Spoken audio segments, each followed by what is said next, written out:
All right, what's the latest on the toll conversation? And there's a little battle against the progressives here in Rhode Island.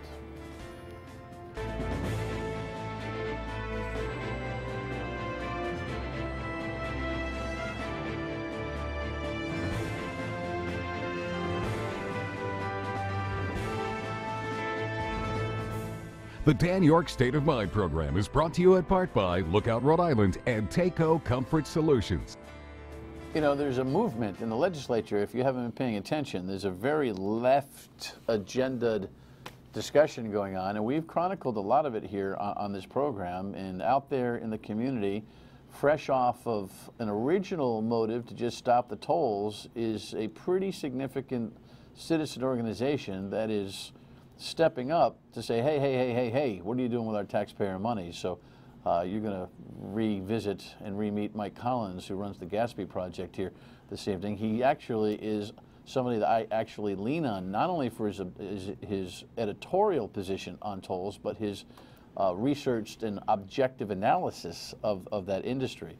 So you'll meet him here momentarily. Great to have you in. Thank you very much. The governor repeat last night, a little bit of that under the weather, but we recovered nicely today. So thank you for your patience. All right, let us see this headline. So we have some toll construction beginning now in South County, and you may remember even last night in a repeat of my conversation with the governor, originally aired a few weeks back, where I really kind of set a little bet with her, because I don't think she's going to get the number of tolls up in an election year 2018 that she thinks she will. Tell me, will they be up by the time you Some will be people up. vote in November 18th? Some will be up. We'll have some up, but not all of them. I mean, they have a schedule. The schedule is moving, it's fluid, and it's not published formally. Yeah, we got to do one. We got to see how it goes, and then we'll move to the next one.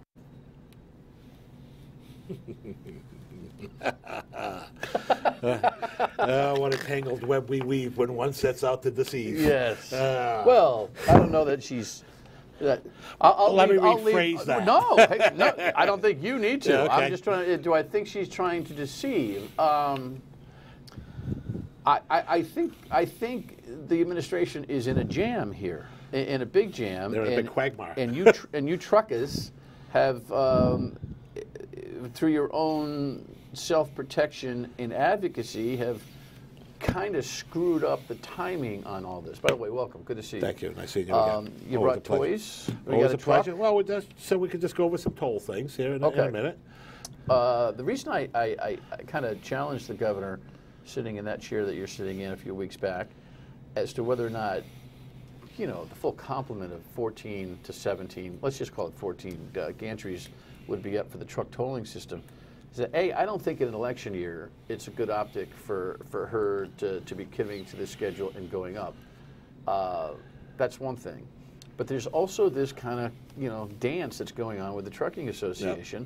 Yep. You're a member of the American Trucking Association, yep. The ATA. The Rhode Island Trucking Association is its own organization, which falls under the ATA which blanket. falls under. Yep. And Chris Maxwell, who has been here before, my is friend, is yep. a talented executive with the Rhode Island Truckers Association. But let's go backwards. First of all, you've started this Gaspee project. Gaspee Business Network. The Gaspee Business yep. Network. Sorry, the project's yep. actually for the day. Yeah. The Gaspee Business Network is. It's been going now for a while. Yes. It's been a couple of years at Absolutely. least. Yep. And it's a byproduct of you waking up one morning and saying, that's it, I've had it, I'm not taking it anymore. Absolutely. And you were a chronic testifier on the original Roadworks legislation. And I think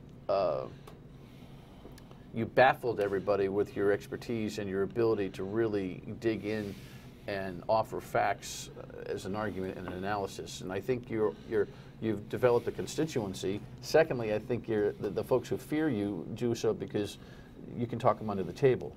And I say that with complete respect. The original conversations that we were having about the truckers' strategy with the truck tolls yep. had it that, you know what, when they put one up, we'll sue them. And then we'll win. And then they'll have to figure out what they're going to do with the plan. I got the governor a year ago to commit to the idea that if they lost in litigation over discrimination against truckers, Yep. that they would scrap the plan. Then the Trucking Association decided, you know what? We're not going to sue on their timetable. We'll sue when we want to. Absolutely. And so it looks like we're going to have this kind of Clint Eastwood moment here. The first two are going to go up in South County, but then the whole complement of gantries that are supposed to go up won't be subject to litigation until you guys decide. And if all 14 gantries go up and you win, then we're going to be in that unenviable position of having the legislature decide whether to take down $40 million worth of construction or just spread the tolls Right. around and end a discrimination lawsuit. We've always exemplified, Dan, that by us winning, the state of Rhode Island and the taxpayers lose. Right. Okay. Clarification point. I need to roll back. The American Trucking Association and the Rhode Island Trucking Association was never against roadworks. We were never against fixing the bridges and/or the highways. We're against the funding mechanism that we're getting tagged And for. let's not kid ourselves. I mean, you can roll this data off your tongue quicker than I was, so I'll let you have the floor.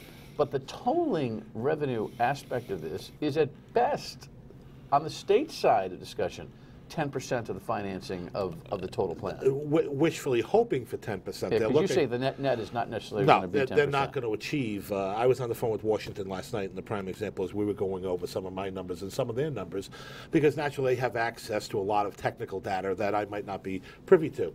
And the best scenario is the state of Rhode Island comes up with $27 million, which is, what, we got a $19 million shortfall?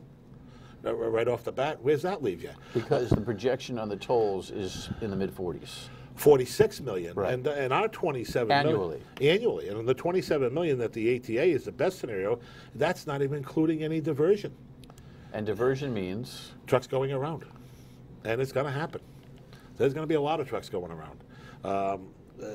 Well, we're just going to pull troopers around, and we're going to. You can't. It's illegal. We're going to chase trucks all over. Yeah, Rhode Peter Island and Alvini Connecticut. come out and made that dumb comment The that DOT we're gonna, director. Right, that we're going to pull over trucks on Route 2 and ask them to open the back doors and show us what's in it.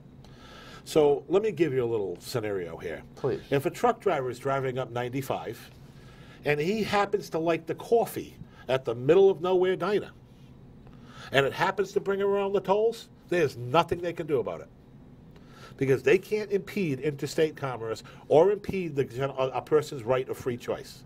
Okay? There's no law that says you have to go through that toll booth. Now, if the road was blocked or illegal or overweight capacity or something, that's a different ballgame. Okay? And by the way, Peter, don't go trying that, because I've already mapped out all the roads, and I have GoPro footage of every road in this state to prove that there's no overweight signs on them. So, well, they can change the regulations. if they wanted to, but they got to go back, and it's a lot of work. But with that being said, you're going to see carriers go around. They're going to, when they come up to Connecticut, they're going to have a choice, and they're going to continue up 395. They're not going to pay this. They will not pay this. And it's not 14 gantries. It's 30 locations by the time they're done, both sides of the road, okay, to the tune of trying to get $46 million. The other clarification is that... Well, we're talking about 14 structures. 14 structures, okay. With that being... 14 times 2 times. Right. North, south, east, west, So, boom, boom, boom. Yeah. well, yeah, I don't mean to be that technical, but it's just funny, because the irony of the whole thing is that people need to understand, when you're driving up 95, you and I's tax dollars have already paid for that asphalt, okay? And the federal government's tax dollars have paid for that asphalt.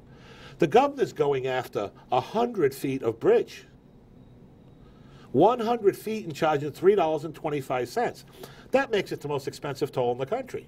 Because when you add up those gantry locations coming up 95, considerably, what are you crossing? 1,000 or 1,100 feet of bridge structure? Yeah. Again, remember, I got to remind everybody that this is the way they got around the federal government's prohibition on tolls was to call it bridge tolls.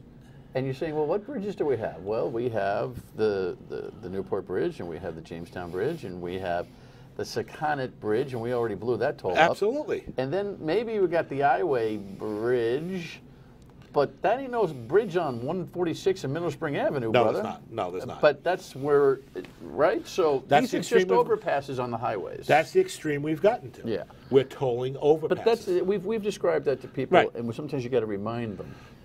Talk to me about what I challenged the governor with, though, over this notion that in a political year, and you've become a little bit of a political commentator. You got a radio show on Saturdays on WPRO that you should listen into.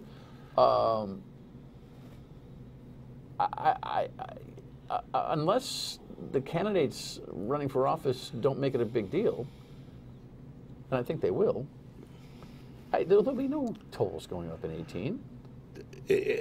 For me personally, I Other think than the two that they've got, because this is infrastructure that they have. right. I think this is a bad move. I think it's a bad. It's a What's political. a bad move? Well, it's a very bad political move to put these gantries up and slap them in people's faces. Well, the two of them in South County are kind of prepaid, you know. Okay. It's the rest of them. It's the whole system. You're not going to see anything with the rest of them. Look, they're taunting, and the federal government's pretty upset. But you got to understand when there's a meeting going on about the environmental assessment, so on and so forth, and the ATA contested it.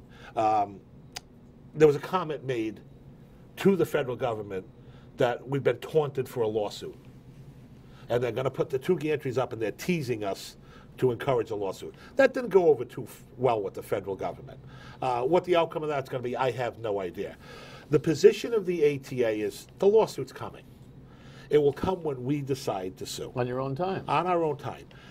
And if it ends up being that it's 18, 19, 20, 21, whatever year, and it actually comes after all the gantries are up, and you win and flip the coin, depending on who you talk to, you could. What are they going to do? Take them all down? Well, if I may for a second, it's kind of funny because Well, I want to hear what the May for a second is when we come back. And also, these guys are they've picked another couple of battles, which I think are interesting. So stay with us. We'll be right back.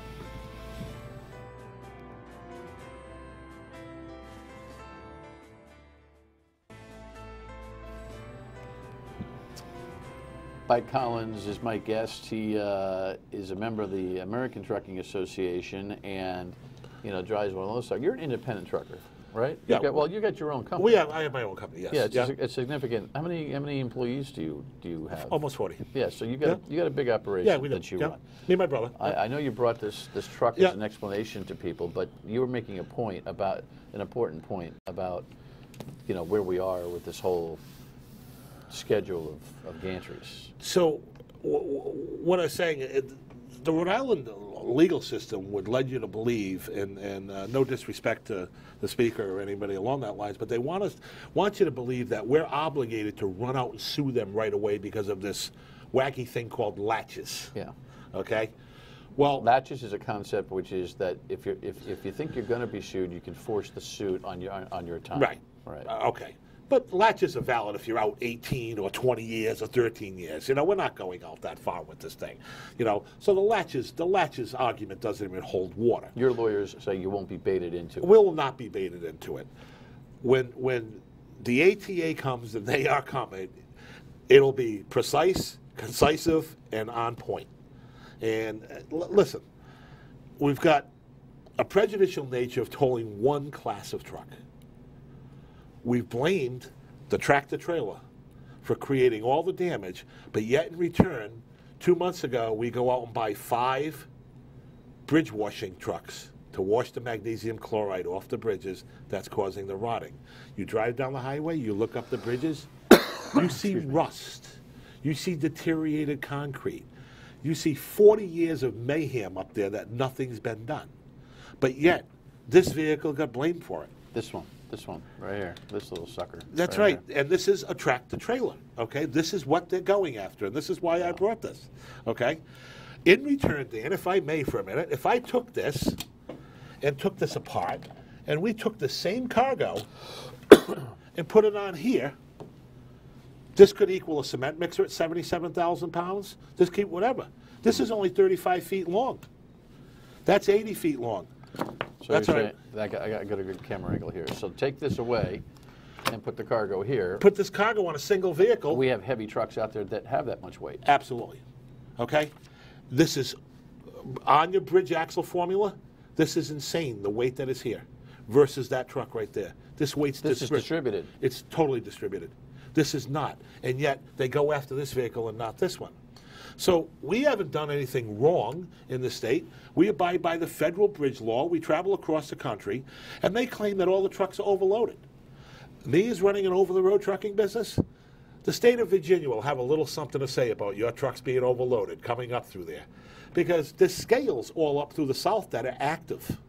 So it's not inconceivable for one of my drivers to get weighed 3 or 4 times coming up from down south and being perfectly legal, under the 80,000 and under the axle weight of the bridge formula. This truck doesn't pass axle weight muster. Now the state goes one step further. The state will allow you to run this truck, and they will charge you. So for a modest fee increase in your registration and what we call an overweight permit, they will allow you to destroy their bridges and roads. So, not mentioning names, I'm driving up the highway the other day. I call a friend of mine and say, what does that piece of machinery weigh on the back of your truck? He says, well, I'm grossed out at 132,000 pounds. And I said, well, how does that work? Oh, I have a blanket permit for the whole state, and I pay for it. So you're coming after tractor trailers that are coming up the highway at less than 80,000 pounds, but will charge accordingly to let somebody destroy our roads. What is your,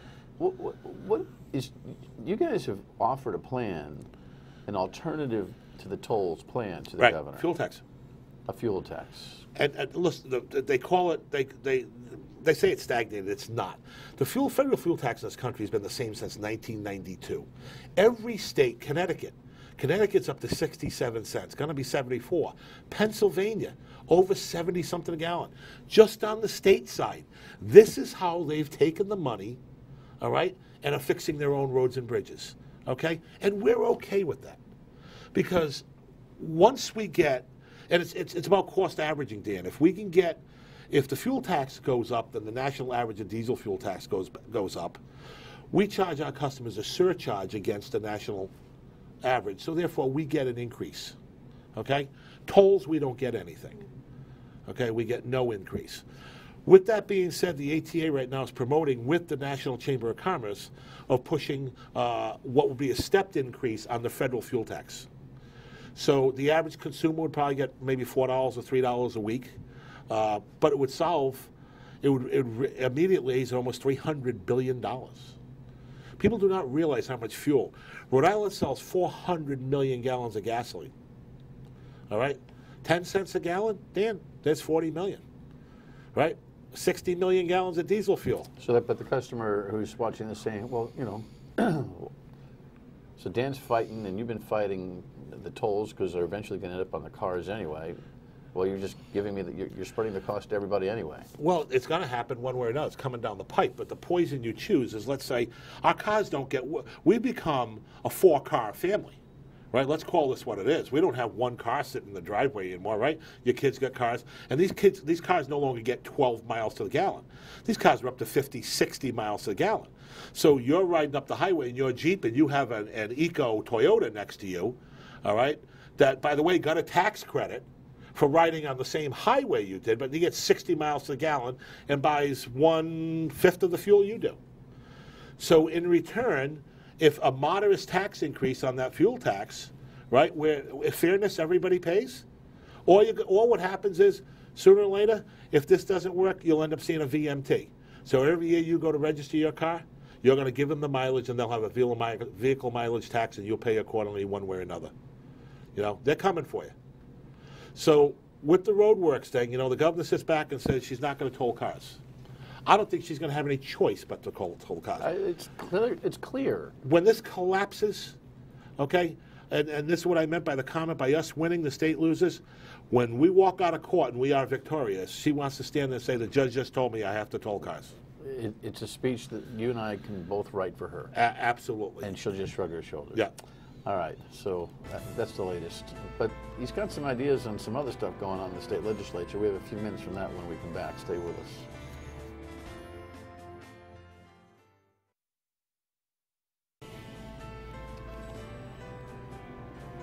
So there's really no identifiable opposition to what is clearly a labeled progressive movement in the state legislature right now, doing all sorts of things. But you're out there battling. Absolutely. What are the specific items that you're telling people at the doorstep on your radio show and on your marketing of concepts out there, especially in this election year, that people ought to be concerned about? There seems to be a hatred in the air for small business, and I mean that very candidly. It's minimum wage. The minimum wage scenario. No one's begrudging anyone making any money, but minimum wage, Dan, as we know it, was never meant for us to survive and run families on, and they've turned that into this $15 an hour minimum wage. People forget, and once again, as a business owner, we're not concerned. We all pay above minimum wage. Most of us in the state do. And so you sit back and say, well, what's the big deal? It's not the minimum wage. It's the spread variance that people don't understand. So if I may, if we go from $10 to $15 an hour, and my employees are making $24, and all of a sudden minimum wage, it goes up $5, now I've got to pay $29. They want to do this on a as-go dollar-a-year basis. Yep. I just like to see us index this thing and stop the conversation. It should be. Just index it. I agree. I'm a big fan of indexing. Kraptakis has been trying to get this thing done as a senator out of Coventry for, I don't know, 10 years, for God's sake. Just index it and end the conversation today. It would solve a lot of the problems that's going on, all right? Everybody understood where you go, and you could forecast and run your business accordingly. Right. Okay? The unpredictable nature. Look what happened last year with the paid time off. Okay, and then the progressives sit there and say, all the businesses wanted that. Well, most of us already paid it in some form or another, whether it would be in vacation time or bereavement leave or whatever else like that. We've now just all reshifted it to personal time. Yeah, and so it becomes a word game. You know, businesses generally are very good to their employees for the most part. This isn't 40, 50 years ago where we're having sweatshops and holding people hostage, you know, to keep the milling machines running.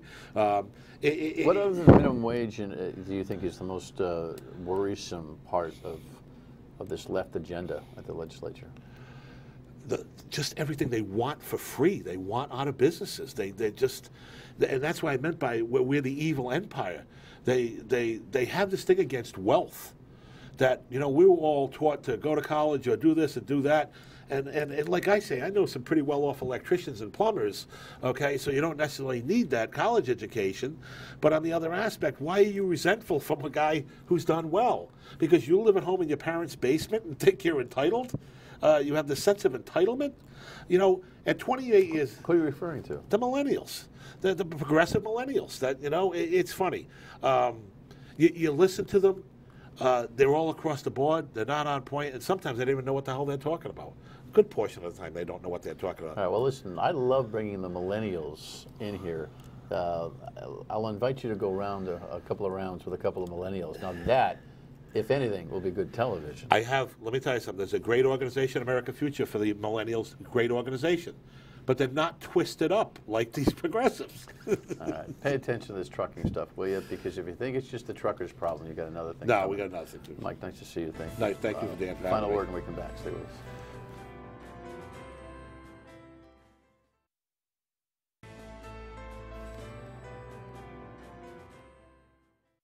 Head basketball coach at Bryant hung up his coaching whistle. He's got a few more games left. Very emotional goodbye to the industry at an event at Bryant University. We'll have Tim in here in the next week or two to talk about his career. But 34 years in the business and a job well done. So we'll keep our fingers crossed for Bryant University's future success on the hardwood. Of course, URI is now 16th in the country. We got to go. I'll see you on the radio tomorrow at 3 and back here tomorrow night. Bye.